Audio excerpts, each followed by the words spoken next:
Hey guys, welcome back to our channel. After a long time നമ്മളൊരു വ്ളോഗായിട്ട് എത്തിയിരിക്കുകയാണ് guys. കുറേ ആയി നമ്മൾ വിചാരിക്കുന്നു ലോങ് ആയിട്ട് എങ്ങനെയും പോകണമെന്ന്. ഇന്ന് ലോങ് ഒന്നും അല്ല, നമ്മൾ വേറൊരു പ്ലാനായിരുന്നു ആക്ച്വലി ഉണ്ടായിരുന്നത്. പക്ഷേ വയ്യായിരുന്നു കുറച്ച് ദിവസമായിട്ട്. അപ്പോൾ പ്ലാൻ നമ്മൾ ചെറുതായിട്ടൊന്ന് മാറ്റി പിടിച്ചു. നമ്മളൊന്ന് കാലിക്കറ്റ് വരെ പോവുകയാണ്. എനിക്കാണെങ്കിൽ സാറ്റർഡേ സൺഡേ ലീവാണ്, വിഷ്ണുവിന് സൺഡേ മാത്രമേ ലീവുള്ളൂ.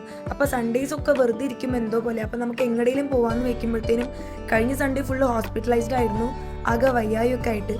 ഈ സൺഡേ എങ്ങടെയും ഒന്ന് പോവാവിച്ചു. അപ്പോൾ ഉച്ചവരെ ഭയങ്കരമായിട്ട് മഴയായിരുന്നു. അപ്പോൾ നമ്മൾ കുറ്റിപ്പുറത്ത് നോക്കിയപ്പോൾ 1:30ക്കാണ് ട്രെയിൻ ഉള്ളത്. 1:30ക്ക് ഉള്ള ട്രെയിൻ നമുക്ക് ജസ്റ്റ് മിസ്സായി. പിന്നെ നമുക്ക് 2:40 വരെ വെയിറ്റ് ചെയ്തു. അങ്ങനെ നമ്മൾ 2:40 ട്രെയിനിന് കയറിയിട്ടാണ് വന്നത്. റഷൊന്നും ഉണ്ടായിരുന്നില്ല, സൺഡേ അല്ലായിരുന്നു. അപ്പോൾ റഷൊന്നും ഉണ്ടായിരുന്നില്ല. നമ്മൾ നല്ല ഇരിക്കാനൊക്കെ സീറ്റ് കിട്ടിയിട്ടുണ്ടായിരുന്നു. നല്ല കൂളായിട്ടാണ് പോയത്. നമ്മൾ വീട്ടിൽ നിന്ന് ഇറങ്ങിയ നേരത്തും അതുപോലെ സ്റ്റേഷനിൽ ഇരുന്നപ്പോഴും ചെറുതായിട്ട് ഇങ്ങനെ പൊടിമഴ ഉണ്ടായിരുന്നു. പിന്നെ കയറി കഴിഞ്ഞ് കുറച്ച് കഴിഞ്ഞപ്പോൾ മഴയൊക്കെ പോയിണ്ടായിരുന്നു കേട്ടോ. കല്യാണത്തിന് മുന്നേ അമ്മയുടെ കൂടെയൊക്കെ ട്രെയിനിൽ ഇങ്ങനെ പോകുമ്പോൾ ഈ ഡോറിൻ്റെ അവിടെ നിന്ന് തീരെ നിൽക്കാനായിട്ട് സമ്മതിക്കില്ല കേട്ടോ. അമ്മയ്ക്ക് ഭയങ്കര പേടിയായിരുന്നു. വിഷ്ണുവിൻ്റെ കൂടെ ഞാൻ കൈ പിടിച്ച് ഇങ്ങനെ ജസ്റ്റ് കാറ്റ് കൊള്ളാൻ ഭയങ്കര കൊതിയായിട്ട് അങ്ങനെ നിന്നാണ് കേട്ടോ. ഭയങ്കര പേടിയാണ്, പക്ഷെ ഭയങ്കര രസമാണല്ലോ കാറ്റിങ്ങനെ കൊണ്ടിങ്ങനെ നിൽക്കാൻ വേണ്ടിയിട്ട്. അങ്ങനെ കുറേ നേരം നിന്നുണ്ടായിരുന്നു കേട്ടോ. ഈ പോകുമ്പോഴത്തെ ട്രെയിൻ ആണെങ്കിലോ താനൂരാണെങ്കിൽ ഒരുപാട് നേരം നിർത്തിയിട്ട് നമ്മൾ ആകെ പോസ്റ്റ് അടിച്ചു കേട്ടോ. അങ്ങനെ എങ്ങനെയൊക്കെയോ കുറേ കഴിഞ്ഞ് നമ്മൾ അങ്ങനെ കോഴിക്കോട് എത്തി. പിന്നെ കാലിക്കറ്റ് എന്ന് പറയുമ്പോൾ തന്നെ നമ്മുടെ മെയിൻ എയിം എന്ന് പറയുന്നത് SM സ്ട്രീറ്റ് തന്നെയാണല്ലേ.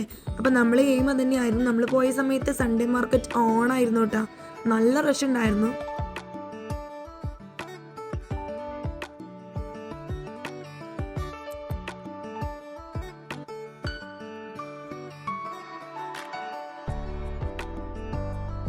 അങ്ങനെ നമ്മളിങ്ങനെ പാസ് ചെയ്തുകൊണ്ട് നിൽക്കുമ്പോഴാണ് നമുക്കൊരു ഷോപ്പിൽ ഫ്രണ്ടിൽ ഒരു ടീഷർട്ട്, ഇങ്ങനെ അക്കോബ മെറ്റീരിയൽ വരുന്നൊരു ടീഷർട്ട് കണ്ടത് കേട്ടോ. അപ്പോൾ ജസ്റ്റ് 250 ഉള്ളൂ കണ്ടപ്പോൾ അതിൻ്റെ ഉള്ളിൽ കയറി നോക്കാൻ വെച്ചു. ഇത് ഈ ഒരു ബ്ലാക്കും ഉണ്ടായിരുന്നു, പിന്നെ ഒരു ബ്ലൂ ഉണ്ടായിരുന്നു കേട്ടോ. രണ്ടും ഞാൻ ട്രയൽ ചെയ്ത് നോക്കിയിട്ടുണ്ടായിരുന്നു. വിഷ്ണുട്ടൻ ബ്ലൂ ഇട്ടത് വീഡിയോ ഓൺ ആക്കാനായിട്ട് മറന്നുപോയി. ബ്ലാക്ക് ഇട്ടത് ഇത് എടുത്തിട്ടുണ്ട്. അപ്പോൾ ബ്ലൂ ആണ് നമ്മൾ സെലക്ട് ചെയ്തത് കേട്ടോ. ചൂസ് ചെയ്തത് ബ്ലൂ ആണ്. പിന്നെ നമ്മളിത് 150യുടെ ചെരുപ്പ് നോക്കാൻ വേണ്ടിയിട്ട് പോയി. പക്ഷെ എനിക്കൊന്നും ഇഷ്ടമായില്ല കേട്ടോ. അപ്പം നമ്മളത് എടുത്തില്ല. അതിനുശേഷം പിന്നെ ഈ കടയിൽ 450ക്ക് നല്ല ബാഗി പാൻസ് ഉണ്ടെന്ന് പറഞ്ഞപ്പോൾ അങ്ങനെ പോയതാണ്. ഒരു ആഷ് കളർ ബാഗി പാൻസ് എടുത്തിട്ടോ. അത് ഈ പറഞ്ഞ പോലെ വീഡിയോ എടുക്കാൻ വേണ്ടിയിട്ട് വിട്ടുപോയി. പിന്നെ നമ്മളിത് വിഷ്ണുവിൻ്റെ ഒരു പ്രിൻറ്റഡ് ഷർട്ട് നോക്കാൻ വേണ്ടി പോയി. അതിനാദ്യം സൈസ് നോക്കലായിരുന്നു ഭയങ്കര ടാസ്ക്. ഷർട്ടിന് വെറും 350 എങ്ങാനും വരുന്നുള്ളൂ കേട്ടോ. അത്യാവശ്യം നല്ല ക്വാളിറ്റിയുള്ള ഷർട്ട് തന്നെയാണ്, ഡെയിലി യൂസിനൊക്കെ പറ്റിയിട്ടുള്ള ഷർട്ട് തന്നെയാണ് കേട്ടോ. അങ്ങനെ ഈ ഒരു ബ്ലൂവിലൊരു വൈറ്റ് പ്രിൻറ്റ് വരുന്ന ഇത് കുറച്ച് ടൈറ്റ് ആയിരുന്നു. പിന്നെ നമ്മൾ അതിൻ്റെ വലിയ സൈസ് എടുത്തിട്ടുണ്ടായിരുന്നു. അതിനുശേഷം നമ്മൾ പിന്നെ ബീച്ചിലോട്ട് പോയിട്ടുണ്ടായിരുന്നു. എൻ്റെ ലൈഫിൽ ഞാൻ ഫസ്റ്റ് ടൈം ആയിട്ടാണ് കാലിക്കറ്റ് ബീച്ച് പോകുന്നത്.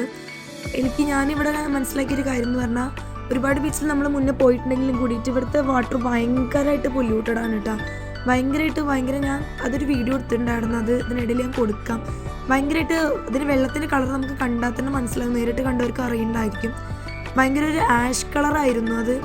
കൂട്ടായി ബീച്ച് അല്ലെങ്കിൽ ഒരുപാട് ബീച്ച് നമ്മൾ മുന്നേ കണ്ടിട്ടുള്ളവർക്ക് കമ്പയർ ചെയ്ത് നോക്കുമ്പോൾ മനസ്സിലാവും ആ ഒരു ഡിഫറൻസ്. പിന്നെ നമ്മൾ പോയ സമയത്ത് ഭയങ്കര ഒരു മഴക്കാറൊക്കെ ഉണ്ടായിരുന്നു. കുറച്ച് കഴിഞ്ഞപ്പോൾ ഒരു പൊടിമഴ പെയ്തിട്ടുണ്ടായിരുന്നു കേട്ടോ. അപ്പോൾ നമ്മളൊരു കടയുടെ ഷോപ്പിൻ്റെ ഒരു ഫ്രണ്ടിലേക്കായിട്ട് നമ്മളിങ്ങനെ സൈഡിൽ നിന്നു. ആ മഴ കുറച്ച് ഒതുങ്ങിയപ്പോഴാണ് പിന്നെ നമ്മൾ പോയത് കേട്ടോ. കണ്ടോ, അപ്പം നമ്മൾ ആ തിരമാല കണ്ടാൽ തന്നെ നമുക്ക് മനസ്സിലാവുന്നുണ്ടായിരിക്കും എത്രത്തോളം ആ വെള്ളം പൊല്യൂട്ടഡ് ആണെന്നുള്ളത്. ഒരു കരിക്കളർ വെള്ളമാണ് വന്നുകൊണ്ടിരിക്കുന്നത് കേട്ടോ. അത് ഭയങ്കര ബാഡായിട്ട് തോന്നി കണ്ടപ്പോൾ. നമ്മൾ ആദ്യം പ്ലാൻ ഇട്ടത് 9:40 ട്രെയിന് വരാനായിരുന്നു. അപ്പോഴത്തേനും ഇവിടെ എത്തുമ്പോഴത്തേനും നല്ല ലേറ്റ് ആവും. പിന്നെ നമുക്ക് പിറ്റേ ദിവസം വർക്കൊക്കെ ഉള്ളതുകൊണ്ട് പോകുമ്പോൾ എണീക്കാനൊക്കെ ബുദ്ധിമുട്ടാവും. എത്തുമ്പോഴത്തേനും ഭയങ്കര ലേറ്റ് ആവും, ഉറക്കം റെഡി ആവില്ല. അപ്പോൾ പിന്നെ നമ്മൾ വെച്ചു ഒരു 7:15 പിന്നെ 6:25 ഉണ്ട്. 6:25 ട്രെയിൻ നമ്മൾ ജസ്റ്റ് റെയിൽവേ സ്റ്റേഷനിൽ എത്തിയ സമയത്ത് അത് സ്റ്റാർട്ട് ചെയ്തിട്ടുണ്ടായിരുന്നു. അപ്പോൾ ട്രെയിൻ സ്റ്റാർട്ട് ചെയ്തിട്ട് ഇനി കയറണ്ടല്ലോ, അനങ്ങി കഴിഞ്ഞ് മൂവ് ചെയ്തിട്ട് കയറണ്ടല്ലോ എന്ന് വെച്ച് പിന്നെ നമ്മൾ നെക്സ്റ്റ് ട്രെയിൻ 7:30 നമ്മൾ വെയിറ്റ് ചെയ്തു. അങ്ങനെ പിന്നെ നമ്മൾ കുറച്ച് നേരം അവിടെ ഇനിയും ഇരിക്കണമല്ലോ എന്ന് വെച്ച് നമ്മൾ ചായ, ഞാൻ കോഫി, വിഷ്ണുവേട്ടൻ ചായ, പിന്നെ ലേസ്, അങ്ങനെ എന്തോ ഒരു ബിസ്ക്കറ്റ് അങ്ങനെ തൊട്ട് വാങ്ങിച്ചിട്ടുണ്ടായിരുന്നു. അങ്ങനെ അതിരുന്ന് കഴിക്കുകയായിരുന്നു കേട്ടോ. വരുമ്പോഴത്തേനും നമ്മൾ 1:30 ട്രെയിൻ എയിം ചെയ്തുകൊണ്ട് തന്നെ നമ്മൾ വീട്ടിൽ നിന്ന് ഫുഡ് കഴിച്ചിട്ടാണ് ഇറങ്ങിയിട്ടുണ്ടായിരുന്നത്. പിന്നെ ഇത്ര നേരം നിൽക്കാനുള്ളൊരു കെൽപ്പ് ഉണ്ടായിരുന്നു. അത്യാവശ്യം വിശപ്പില്ലാതെ നിന്നു. പിന്നെ 6:30 ട്രെയിൻ ആണെങ്കിൽ നമ്മൾ ഓക്കെ ആയിരുന്നു. 7:30 ആകുമ്പോഴത്തേനും പിന്നെയും ടൈം കൂടുതലല്ലേ. അപ്പോൾ പിന്നെയും വിശന്നപ്പോൾ നമ്മൾ ജസ്റ്റ് ഇങ്ങനെ കുറച്ച് സ്നാക്സും കാര്യങ്ങളൊക്കെ ഇരുന്ന് കഴിച്ചതാണ്. അപ്പോഴത്തേനും പിന്നെ ഇരുട്ടായിട്ട് 7:30 ആയല്ലോ. അപ്പോഴത്തേനും മഴക്കാറൊക്കെ വന്നിട്ട് ജസ്റ്റ് ഒരു അത്യാവശ്യം നല്ല രീതിക്ക് ഇരുട്ടായിട്ടുണ്ട്. പിന്നെ നമ്മുടെ ട്രെയിൻ വന്നു. അപ്പം നമ്മളിത് ഈ ട്രെയിനാണ് കേട്ടോ. അപ്പോഴത്തേനും നല്ല തിരക്കുണ്ട്. വരുമ്പോഴത്തെ പോലെയല്ല, പോകുമ്പോൾ നല്ല തിരക്കുണ്ടായിരുന്നു കേട്ടോ. പോകുമ്പോഴത്തെ പോലെയല്ല, വരുമ്പോൾ വേഗം എത്തിയിട്ടുണ്ടായിരുന്നു കേട്ടോ. അതായത് പരപ്പനങ്ങാടി തിരൂർ കുറ്റിപ്പുറം മാത്രമേ നിർത്തിയിട്ടുണ്ടായിരുന്നുള്ളൂ. അതുകൊണ്ട് നമ്മൾ വേഗം എത്തി. ട്രെയിൻ ഇറങ്ങി നമ്മുടെ പ്ലാറ്റ്ഫോമിലേക്ക് നടക്കുന്നവർ നമ്മൾ രണ്ടുപേരും പരസ്പരം ട്രോൾ ചെയ്തുകൊണ്ടിരിക്കുകയായിരുന്നു കേട്ടോ. ഞാൻ വിഷ്ണുവിനെ കളിയാക്കുന്നു, വിഷ്ണുവിനെ എന്നെ കളിയാക്കുന്നു, അതൊരു കഥ. ഇത്രയുള്ള ഇന്നത്തെ വീഡിയോ. നിങ്ങൾക്ക് വീഡിയോസൊക്കെ ഇഷ്ടമാകുന്നുണ്ടെങ്കിൽ ലൈക്ക് ചെയ്യുക, ഷെയർ ചെയ്യുക, സബ്സ്ക്രൈബ് ചെയ്യുക. അപ്പോൾ നെക്സ്റ്റ് വീഡിയോ ആയിട്ട് കാണാം. Okay, by.